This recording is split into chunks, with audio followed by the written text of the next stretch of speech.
I just want to point out an amazing comment I saw last week when I did my last review of Blue Spring Rod. Someone stated in the comments saying that, doesn't Yuri look like a toad? Ever since I have read that comment, I cannot think of anything else when I see Yuri. Yeah.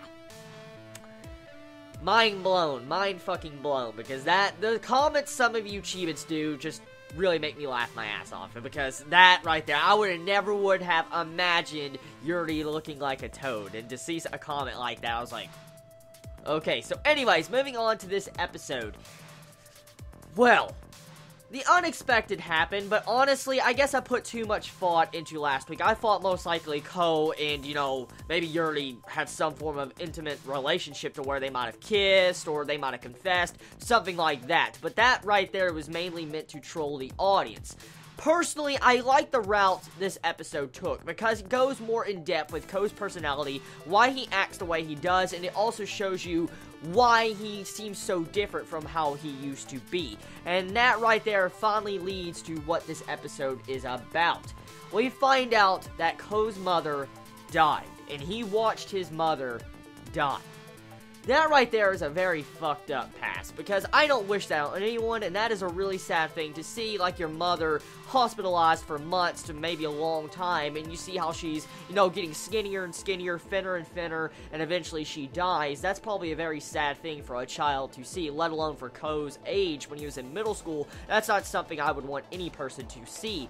And so it's really sad seeing how Ko had to go through something like that, and it explains his entire drastic change in personality and why he acts the way he does. And then finding out more of how the drama along the side of Ko and his brother was going on, I like that. It didn't feel melodramatic, it felt like it was handled properly. For instance, when we find out that, Ko's brother states that most likely Ko has a grudge against him or hasn't forgiven him because he left, I thought that was a very awesome moment, because it isn't like the standard, drama we saw in Hana Yamato. We saw some really good drama in this episode, because Ko doesn't specifically go out of his way to piss off his brother or hold that grudge against him, but you could tell he has some form of something against his brother, because he was by himself dealing with his mother dying for months, pretty much, okay? And he was by himself, his parents are divorced, so he had no father figure backing him, and that right there is just sad enough as it is, because, you had, Ko by himself with his mother as his mother's dying, his father's not there for support,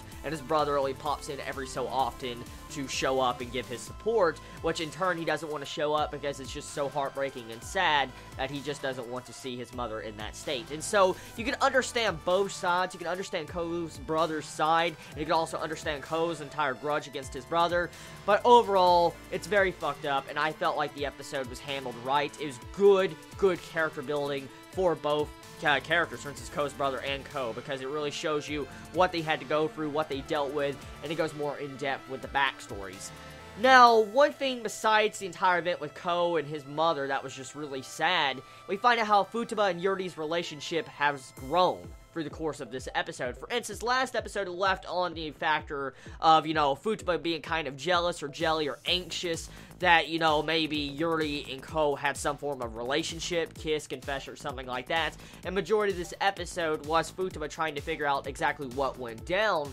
And when she found out, she realized how selfish she was, because she just wanted to know what was going on between Yuri and Ko. But honestly, the reason why Yuri didn't say nothing to Futaba is because she was respecting Ko's feelings and not wanting to reveal, about his mother to anyone else. It was up to Ko to reveal that information, not, Yuri to tell that to Futaba.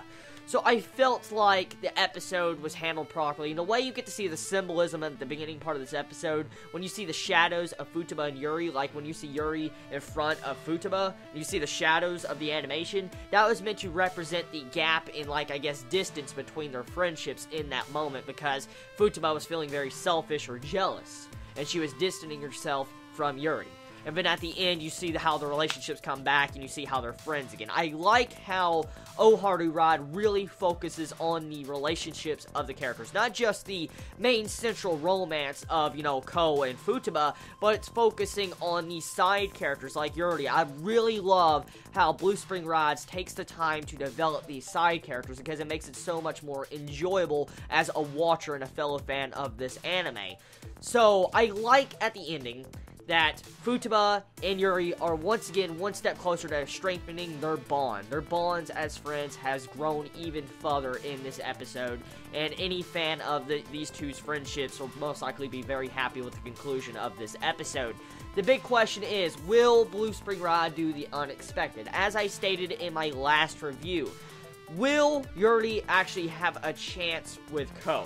Is that possible, or is this going to fall into the standard, the main female character is going to win the main male character? Will it fall into that category, or will Ao Haru Ride do the unexpected? Like I said, I wonder if it will do that. I'm not upset with the episode, honestly. I love the development of this episode. The episode was great. The romance feels were there. The emotions were there. And honestly, you could tell in this episode that Ko really loves Futaba. It's obvious. As I've said multiple times, it is obvious he loves Futaba, because, I mean, he was about to kiss Futaba in this episode. They were just so fucking close. If it wasn't for that cliche of Ko's brother coming in and interrupting them, they would have definitely kissed. But it was a very cute scene. I like the way it was handled, because when we see Ko wipe off the tear of Futaba, I was like, damn, that is fucking great. The feels are just so strong in this series, and it continues to get better. So tell me your thoughts, all of you Chibits that, you know, watch this episode. How do you feel about the development we got this episode? How do you feel about the development between Yuri and Futaba's character?